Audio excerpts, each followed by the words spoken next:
de silencio en memoria de Antonia Lamayona, un activista y compañero de lucha con el que tuvimos la ocasión de estar en las jornadas del año pasado en Málaga, y que el martes pasado, me parece que fue, decidió libremente y por amor a la vida, según declaraba en el post que colgó de despedida, pues dejarnos, pasar a mejor vida o a mejor muerte, quién sabe. Y nos gustaría empezar guardando un minuto de silencio en su memoria, puesto que ha sido para muchos de nosotros un ejemplo de lucha, de activismo y de coherencia con unos principios que creo que todos compartimos y defendemos. Así que vamos a guardar un minuto de silencio y ya empezamos.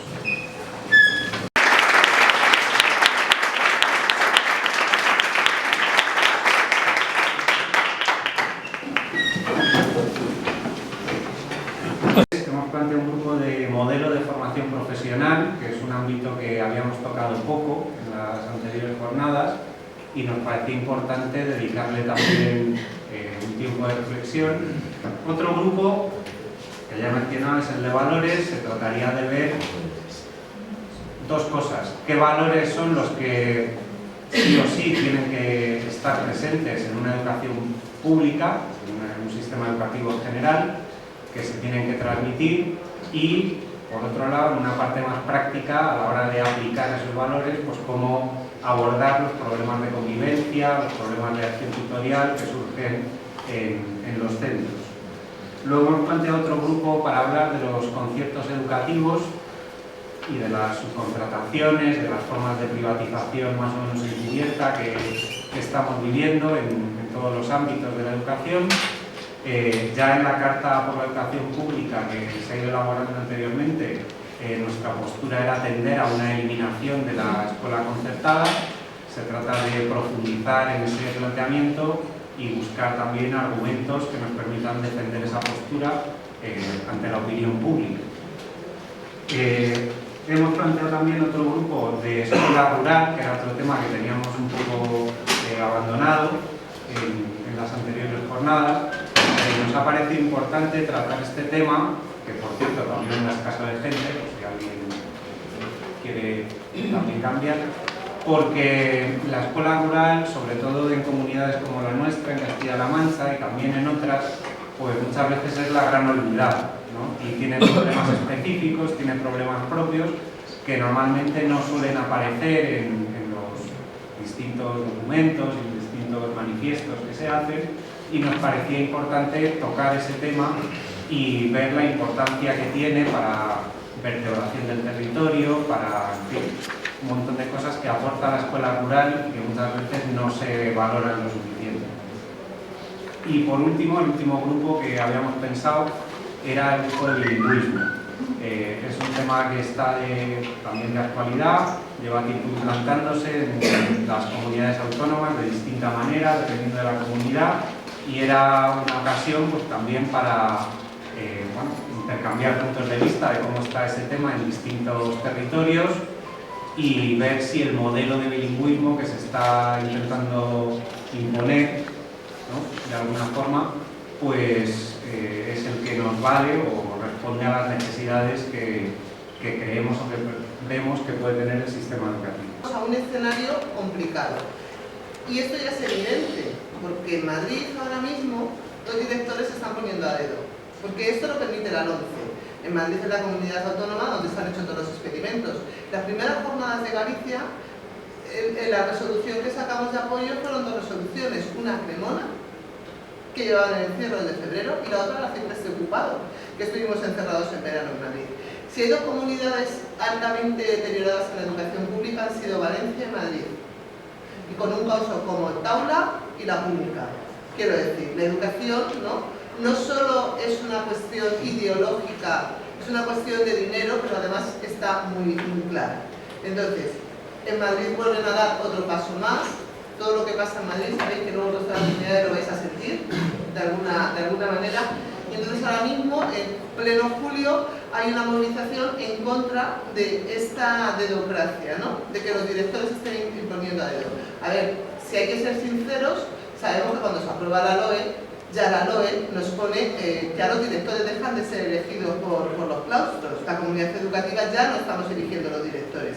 Esto es una lucha y es una de las reivindicaciones que tenemos clara y recogida en la Carta por la Educación Pública, que es una para una nueva ley educativa, una de las cuestiones básicas, ¿no? En cuanto a los directores ya no son elegidos por el resto de la comunidad educativa y no se deben a sus compañeros, sino que se deben a la parte de arriba, ya tenemos un problema. Pero esto ya es un paso más allá. Entonces, en distintas zonas de Madrid, de la Comunidad de Madrid, en el centro, en el norte, en todos los sitios, ha habido directores que han puesto a dedo en estos momentos, ¿no? Termina el curso y han puesto directores de esta manera. En la zona norte, Bustar Viejo se encierra y el director tiene que entrar escoltado por la Guardia Civil porque los padres se encierran por la noche y el director entra escoltado por la Guardia Civil antes de ayer, ¿no? Y en la zona sur, pues hay un colegio, dentro de los muchos que hay, que convoca una asamblea a la que acuden 160 personas una tarde de julio. Esto empieza a recordar un poco al 2011, cuando en julio daba igual y empezábamos a acudir a las asambleas. Y a raíz de ahí se empieza esta movilización de lucha. Por la presión, la persona que ha sido designada para ser director de este centro, Miguel Hernández, pero que no es el único, hay por lo menos 20 más en la zona sur, pero hay muchos más en la Comunidad de Madrid. Esa persona dice que no, renuncia. Acto seguido de la consejería, nombra a otra persona. Quiero decir, que están duros, esta es su línea, ¿no? Y traemos, yo fíjense que me ha tocado esta parte, que es la parte de siempre, de nosotros somos propositivos y articulamos, porque en la propuesta tenemos ilusión de crear una nueva ley educativa, de llevar nuestras propuestas, nuestra ideología cala. La educación es una preocupación, los partidos políticos se han preocupado de la educación en los programas políticos. Creo que esa ha sido nuestra gran incidencia y va a ser nuestra gran incidencia. Pero la otra cosa que hemos hecho es la articulación de una resistencia, ¿no? La articulación de una movilización. Y parece ser que los tiempos nos llevan a que también vamos a volver un poco a esa línea. Entonces, bueno, eso quería un poco cerrar así la intervención sobre lo de los directores de Madrid. Habíamos pensado un poco que en cada grupo al final se plantearan un poco este asunto del pacto educativo. Se trataría no tanto de darle contenido, porque eso habrá que irlo viendo, sino de ir pensando qué pasos o qué líneas habría que dar para que si se plantea un pacto educativo podamos pelear porque sea un pacto educativo realmente hecho desde la base, ¿no? Que sea un pacto educativo que realmente involucre a toda la sociedad, donde toda la sociedad se sienta reconocida, representada, escuchada y que pueda servir para tener realmente el sistema educativo que queremos, ¿no? Y no el sistema educativo que nos quieren poner, vamos a decirlo así. Entonces, una solución posible sería esa, que cada grupo se reserve un tiempecito para hablar de esto, que hagan una pequeña síntesis de lo que sacan y mañana en el plenario pues dedicaríamos un rato a discutir las distintas puntos o los distintos elementos que cada grupo haya podido sacar en este sentido. No se trata tanto de ir a los contenidos, que también podría estar bien, ¿no? Ayer lo comentábamos un poco. Si nos da tiempo, o sea, yo sí que crearía otro grupo, si os parece bien, porque sería también ver las propuestas que ya hay, el acuerdo de bases para una nueva ley educativa. Por ejemplo, Asamblea María Verde de Madrid, participamos ahí con ciertas reticencias, pero participamos. También a veces hemos hablado en este espacio de si pertenecer a ese espacio o no, y yo creo que deberíamos volver a plantearlo, si participamos ahí. Y hemos sacado un acuerdo de bases muy básico. También se podría someter a reflexión a ver si estamos de acuerdo o no, o si podemos enriquecerlo desde Mareas por la Educación Pública con nuevas propuestas. Pero yo creo que se trata de que tomemos un poco la iniciativa para que sea el pacto educativo realmente desde abajo. Ya sabemos todos de qué van los pactos educativos y me temo que va a volver a ser una reedición, a lo mejor con un poco más light, un poco más diciendo no, si al final la comunidad educativa participa, pero ¿quién va a participar? ¿Los de siempre, solo las organizaciones? o realmente, como no sea un compromiso social, no vamos a conseguir nunca una ley educativa un poco estable y duradera, ¿no? Entonces la idea es esa. Pero se da sobre esto cientos de veces y mis conclusiones van por el mismo sitio siempre, que tenemos que ver por dónde podemos empezar. Mis 3 vías que nos planteamos desde el foro es formación del profesorado más qué tipo de recurso pueden poner las administraciones para esto, porque hasta ahora es que no lo sé. Claro, yo simplemente quería decir que había una salvedad, o al menos una pequeña diferencia con el anterior gobierno, y que el PSOE apostó, entre comillas, por volver a abrir las escuelas rurales que se cerraron. El problema es que como pasaron 4 años, pues muchas escuelas, muchos niños ya se fueron al colegio de al lado, al pueblo de al lado, y ya no se han vuelto a reabrir. Si no me fallan las cifras, creo que fueron 69 colegios, 69 entradas cerrados en Castilla-La Mancha. Localidades pertenecientes a casa. Sí, eso. Bueno, aulas. Aulas. Sí, esos aulas. Y se han reabierto 19 o 17. 17, es que tengo la duda. 17, vale, pues 17, con lo cual, si se ha permitido volver a abrir, no todos los pueblos, no todos los alcaldes, no todas las localidades han visto que sea positivo volver a abrir, porque ya son niños, o en los pueblos no se tenía el mínimo, que eran 4 alumnos, era la condición de que hubiera mínimo 4 alumnos para volver a abrir, o directamente los padres, como ya han mandado a sus hijos a un colegio, no veían bien el tener que volver a llevar el proceso de que esos niños volvieran a empezar en un colegio nuevo, ¿no? Entonces, nos quedan 17. Entonces, claro, los recursos, os digo, desde mi punto de vista, y con lo que he podido conocer dentro de mi trabajo, es que si se han reabierto, la administración se ha puesto la medalla, tenemos reabierto las escuelas rurales y lo vendieron para un platillo, pero de muchos centros nos han llamado diciendo que no tienen ningún recurso, o sea, se ha reabierto y ahí se han encontrado las cosas vacías, incluso aulas vacías, que incluso los propios maestros han tenido que llevar cosas de sus casas para poder empezar a trabajar, ¿no? Entonces, el tema de los recursos de la administración me parece fundamental. Yo tengo pues, un ejemplo, lo último, clarividente, que es, yo llego al CRA de Sierra Ministra en el 2006, en total hay 52 alumnos, 47 alumnos distribuidos por las secciones, y a partir de ahí comenzamos los trabajos con proyectos y alcanzamos un mínimo de estabilidad del profesorado, porque la administración lo tiene más en cuenta, entre comillas. Es el lugar del incendio de los Casares, donde hay 13 muertos, 16.000 hectáreas de parque natural quemado, y se presentan allí unos señores con un coche negro, con las corbatas, uno viene de Toledo, de Madrid otros, y se sientan con el equipo directivo y los tutores de las secciones y nos dicen, ¿qué queréis? Pues nos haría falta esto. En 4 años se hacen reformas en todas las aulas, se cambian pistas, se cambian cubiertas, mejoras en los comedores. Nos abren como una doble vía, teniendo en cuenta que somos casi todos interinos, para poder continuar, lo cual no era muy difícil porque son las últimas 5 plazas de Castilla-La Mancha que te dan por cualquier especialidad. Tú pones lo que sea y si no pones nada, al colegio de llegar. Nos daban la posibilidad esa porque era viable para ellos, no tenían que hablar con nadie de la NASA para eso. Entonces, con todo eso, en los primeros 4 años llegamos a tener un total de 83 alumnos. Doblamos la población escolar y las familias que se pueden quedar porque tienen trabajo, porque se hace una inversión general.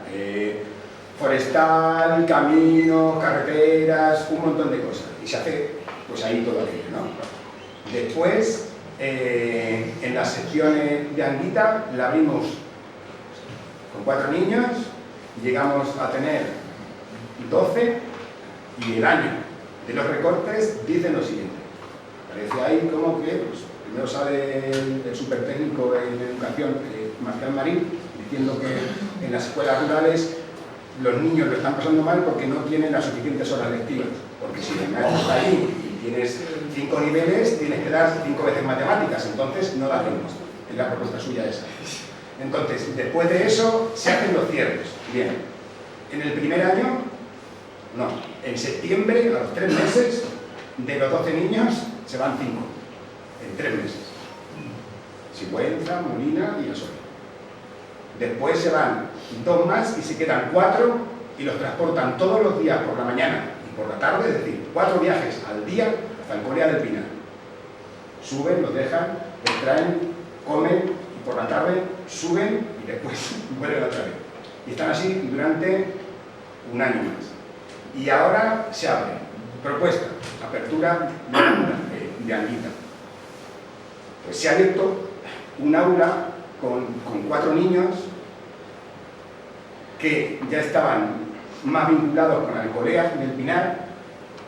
De esos 4 niños se quedan en 3 el próximo año, y lo que no se tenía que haber permitido es que una zona en crecimiento poblacional, en medio de una zona que es un páramo, se terminara eso por decisiones totalmente políticas, porque eso se debatió, y es que luego estas decisiones se tomaron en la zona, y perdonad mi conspiración paranoica, en la zona por donde iba el corte del fracking del proyecto Cronos, que yo no quiero ni pensar en que sea así, que vengan unos tíos de Alemania y que digan despoblar la zona, que así no se queja la gente. Es que fue todo junto.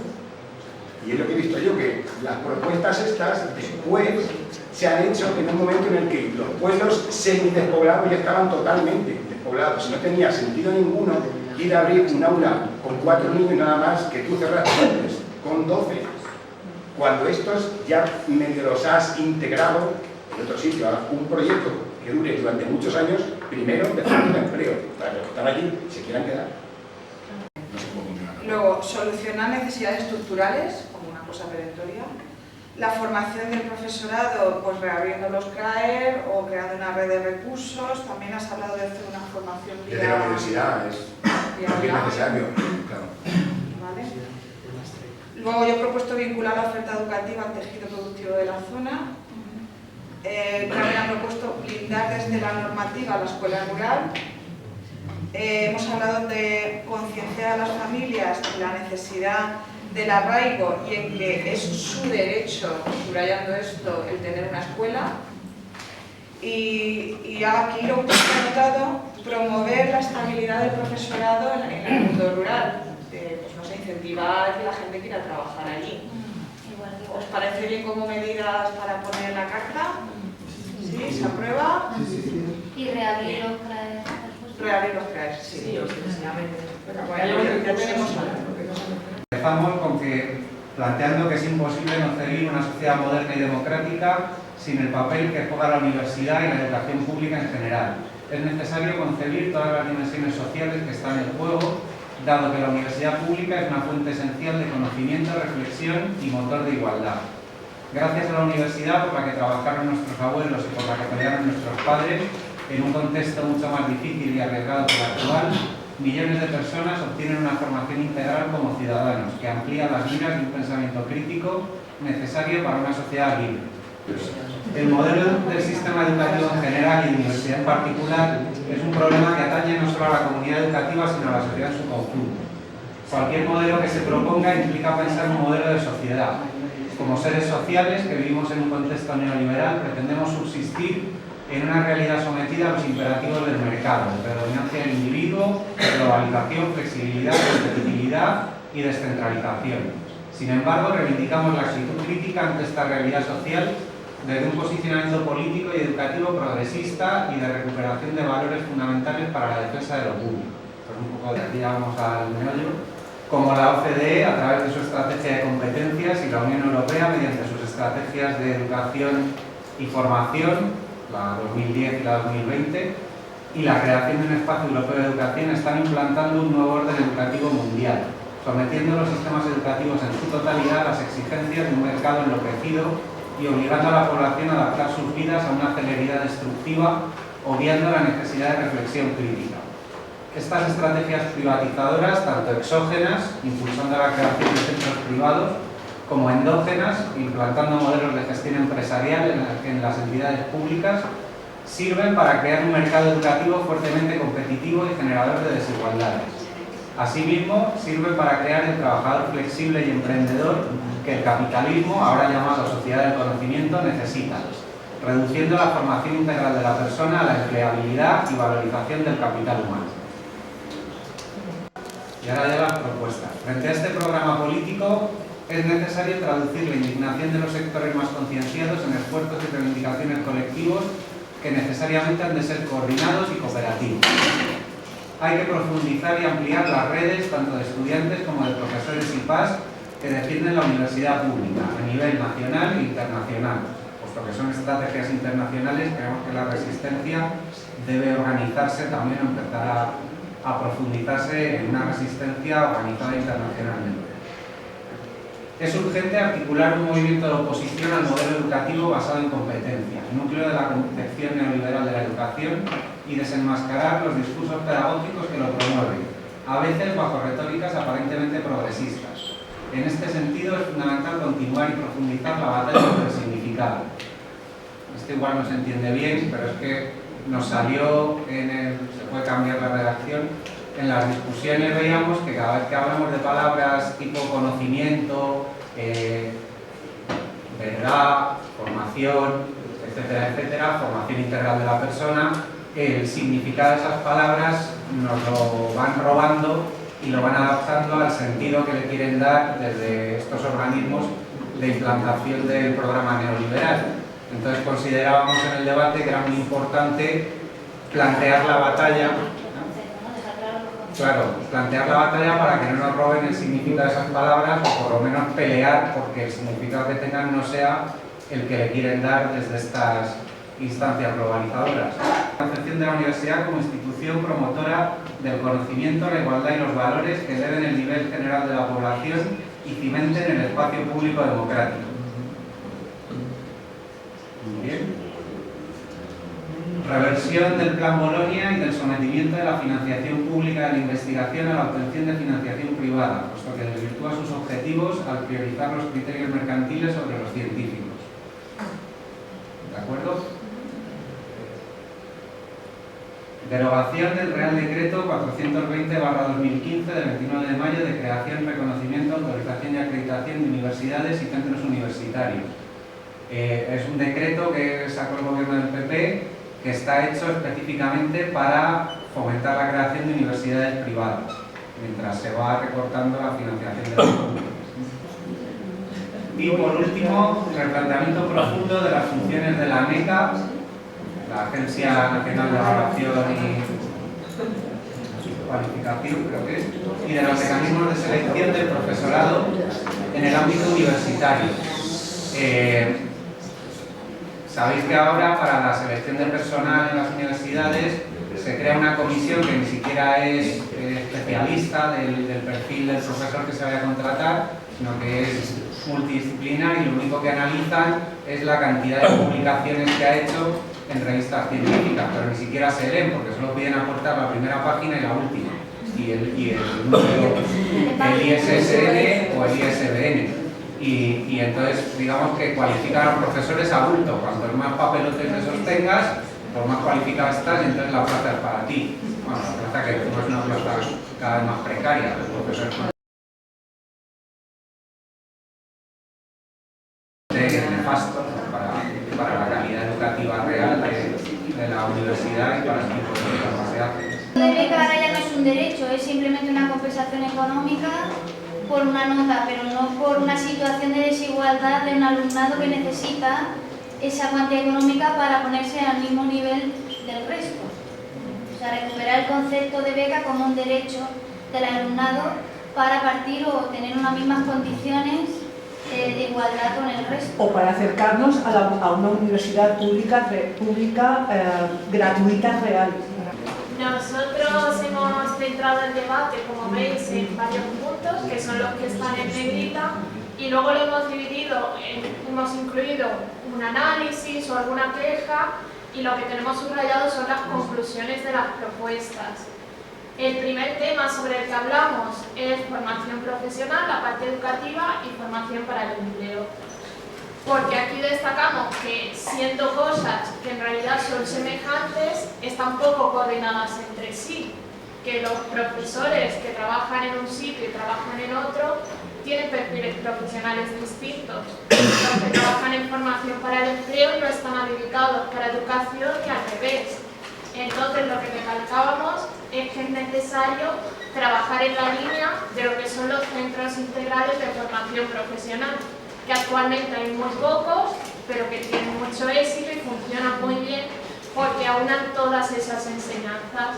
Y en esa línea trabajar también una misma familia profesional en un mismo centro, porque son afines, se unen profesionales semejantes, se unen los recursos y sería mucho más eficaz. Lo que vimos es el papel de la formación profesional en el sistema educativo, porque sí que estábamos de acuerdo, como dice aquí, que es evidente que es una etapa importante y necesaria, pero creíamos que era conveniente recalcar por qué ventajas tenía esta etapa educativa frente a otras, que cada una tiene sus características y sus ventajas, pero que la formación profesional como que no era tan conocido lo que aportaba.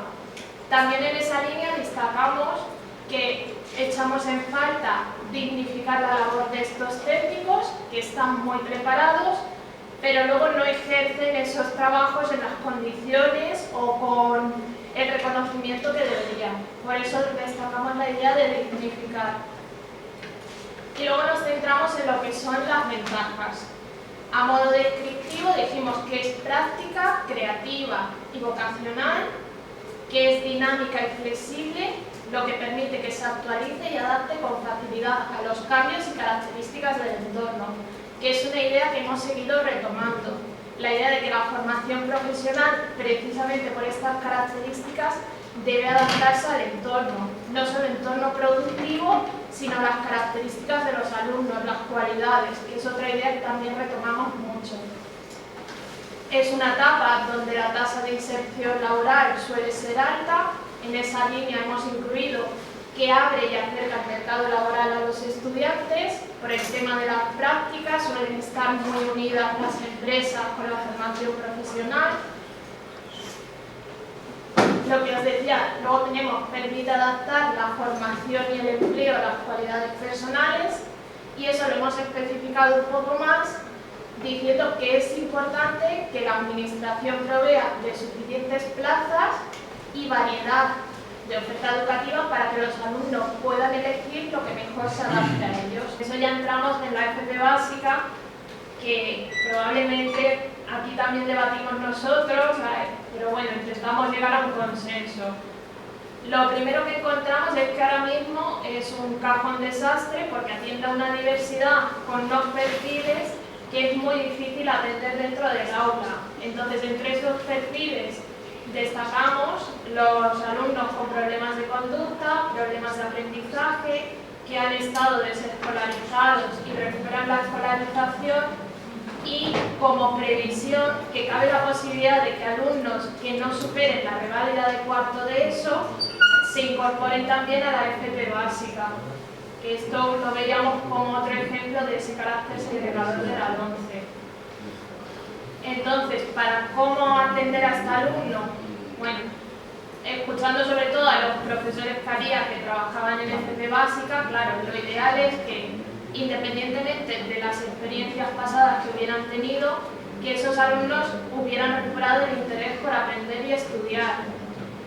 También veíamos que ante esa imposibilidad de los profesores, de los docentes solos, se incorporaran otros profesionales como educadores y trabajadores sociales para apoyar, para dar técnicas, y que sobre todo el mayor problema se encontraba en las actividades prácticas, que por seguridad y por incapacidad para atenderlos, porque son ratios elevadas y son esas características que hemos dicho, se hace imprescindible otro profesional, otro profesor de apoyo en el aula. También es importante involucrar a las familias e informarlas de que sepan qué tipo de formación es, cómo pueden apoyar, y que haya, en la medida de lo posible, una línea continua de conducta positiva y se refuerce lo que se hace en los centros educativos. En la formación profesional dual, lo primero que nos preocupaba es que mal gestionado podía ser una forma de conseguir mano de obra barata. Entonces, ¿cómo evitar que sucediera eso? Pues la idea clave es mayor supervisión, tanto desde el centro, con sus consiguientes horas lectivas, de una forma semejante a como se hace con la FCT, pero también desde la empresa, porque ahora mismo no está tan regulado como en la FCT. Entonces esos alumnos quedan un poco sin supervisión y en ese sentido un poco indefensos.